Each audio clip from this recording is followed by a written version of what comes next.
Hey, so we're talking about personal branding, and today I'm going to give you my top 7 tips about how you can get started to build out your own social media presence and brand profile. If you're starting from ground zero, you have nothing out there in the marketplace and you're thinking, well, where do I start?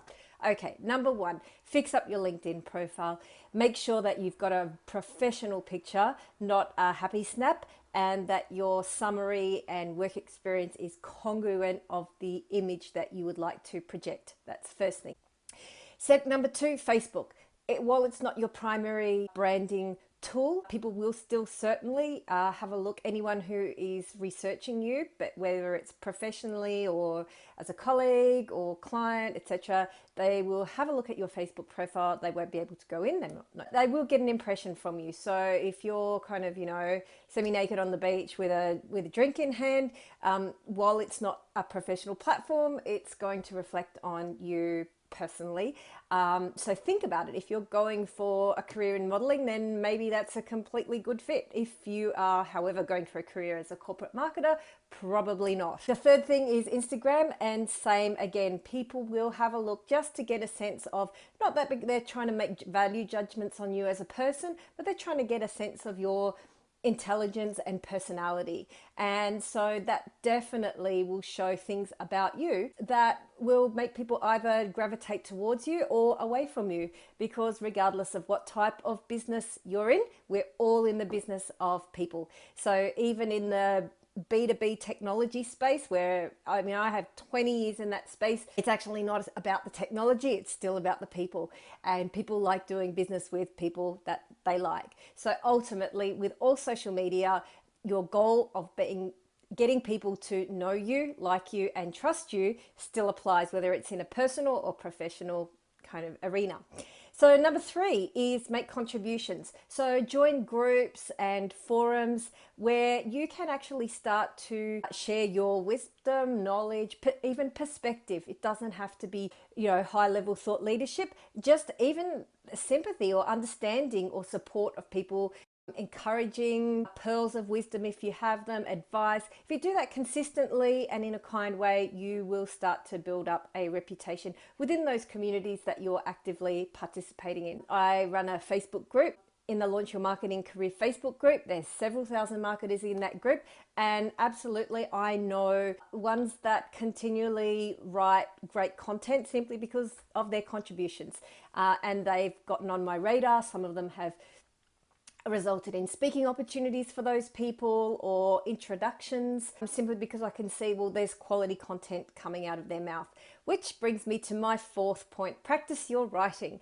So commenting on posts or writing posts is one thing, but actually practicing your writing is another thing. So longer form posts, blogs, etc. is great because it gives you a chance to express your thoughts, show your personality, and also improve your craft. So if you ultimately want to have a brand on social media, there is going to be some sort of, as a marketer, written component involved, most likely. And frankly, I don't think writing comes naturally to most people. I know that I found it incredibly tough to write a 1-paragraph post when I first started making a concerted effort to be on social media, and that's someone who had been in marketing for 20 years.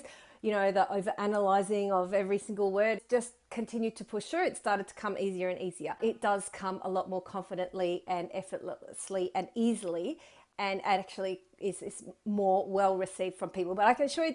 So the next point is similar again, which is practice video. So I'm here doing videos because I'm actively practicing my video. It's something that in the past I haven't completely been comfortable about. I don't think anybody is.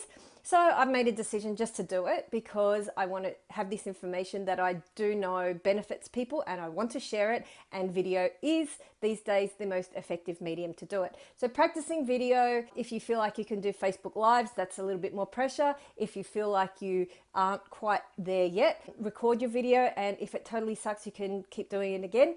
But the key is to practice and be prepared to be bad at something in order to get good at it. Okay, is really, really important. The last thing is, as you're doing all of these, if you're a junior marketer starting out, you probably are not at the top of your game in a particular area that you can call yourself the thought leader or the go-to person in that. However, that doesn't mean you don't have a voice and you don't have something to contribute in that area. And what I would encourage you to do is, as you're out there posting, to be attentive to what kind of posts get the most reaction and engagement. What do people like reading? What videos do they enjoy? When they say, hey, that really inspired me, or I took something away from that, make a note that that is the kind of content that's resonating with people. And then the flip side of that is also to note what kind of content you enjoy doing the most, that comes the most easily to you. So if something is really, really hard, an effort to you, chances are it won't come across as so natural and confident. It won't be as well received by other people. But when you have something to say and you make it short, sharp, and punchy, and it has impact, and people will love that. So if you find yourself in a particular niche, whatever it is, whether it's talking about social media or your experiences as an international student in Australia or as a marketing student starting out, don't feel like you have to have perfected the journey to start posting content. You can actually engage people by taking them on the journey with them. So, and as you start to find what resonates with people and what comes naturally to you, that's the way you'll start to discover your niche and ultimately build out your personal brand and profile. So it will take a lot. Content is a long-term game. You don't build a personal brand overnight, but you do have to start somewhere. And they are my top 7 tips for where to start. Go for it, guys. See ya.